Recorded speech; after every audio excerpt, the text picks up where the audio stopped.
Couple of the races, earlier races, as you would have heard by now, difficult in the sense that there's not too much form to work with. And some of the other races, very difficult because there's a lot of form to work with and there's a lot of horses that have got chances.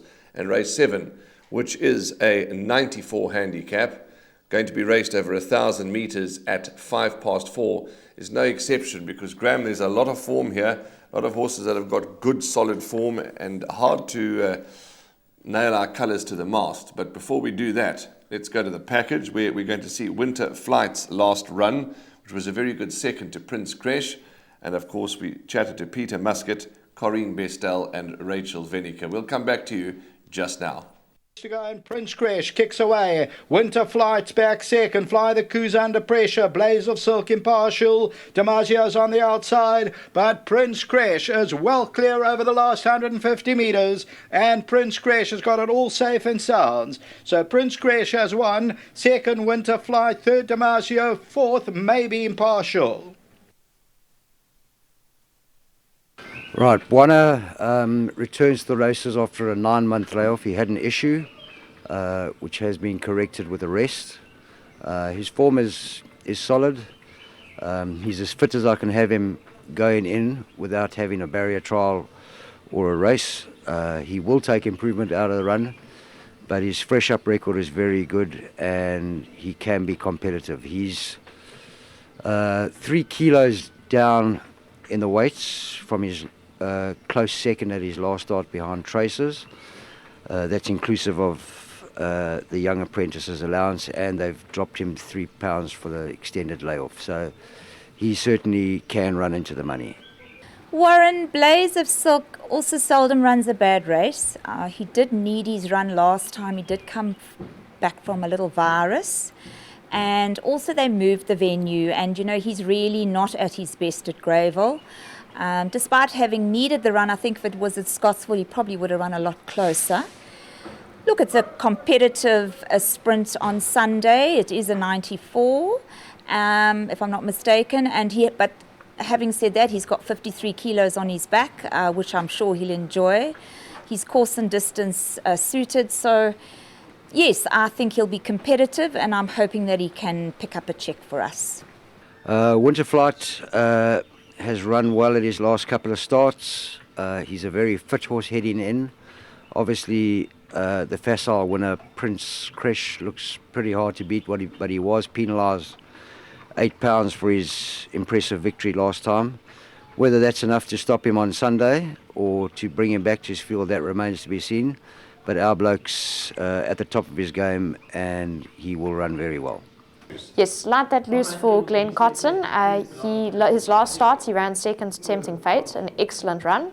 I think, again, he has another big chance in this field. Well, Graham, after that package, mouth-watering stuff, because Corinne believes Blaze of Silk can run well, and she's got every right to believe that he'll run well. Buana, Winter Flight, should run well. Light That Loose, Rachel Venica, confident. Prince Crash, doddled up last time. Captain Opie's coming back to best. Nathan Cotson stable, bang in form. For me, those are the ones that I'm putting in my pick six. Buana, Winter Flight, Blaze of Silk, Captain Opie, Light That Loose, Prince Crash. You're going to go that wide, you might as well go to the field. Yeah. This is the toughest, this is the toughest race in the card. Tough. You know, if Great Sharker, who has any amount of speed, was to bounce back, that wouldn't surprise me. Filippo's course and distance form, I'm just touching on those horses you haven't mentioned. Yes. He's had 9 starts over track and trip for 3 wins and 3 seconds. So 6 out of 9 over course and distance have been, either first or second. So that's a very high strike rate. He lost his form before being sidelined at the end of July, but he could come back fresh. And Sherman Brown flies all the way in to take the ride. So Winter Flight will strip a very fit horse. He's got a few lengths to find on Prince Crash, but the weights will bring them a lot closer. Light That Loose has been priced up favourite at 3-1. Captain Opie at 7-2, along with 10 Prince Crash at 7-2. Winter Flight attractively priced at 7-1 in the anti-post market. And Blaze of Silk, big chance for me, 10-1.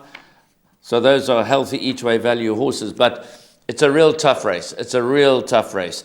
You could make a case for Prince Kresh completing his hat-trick, but he is steadily climbing up the ratings, and it's not going to be perhaps as easy for him this time around as it was last time out. Light That Loose in the form of his life. Captain Opie bouncing back to his very best. We're not sure who's going to ride Captain Opie. Gabriel Pettis has been stood down, so they haven't yet declared a jockey for number 8, Captain Opie, at the time of recording the show. But I think most of the field have winning chances on their best form.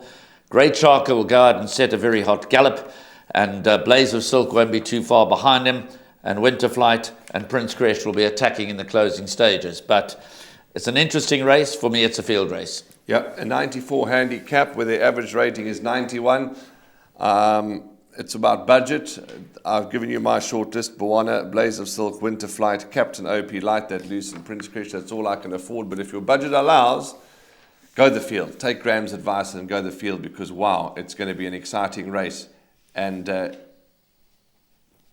put the field in, because if any of the other horses that Graham mentioned had to win, I certainly wouldn't be shocked. That's race 7. Race 8, the lucky last, is up next.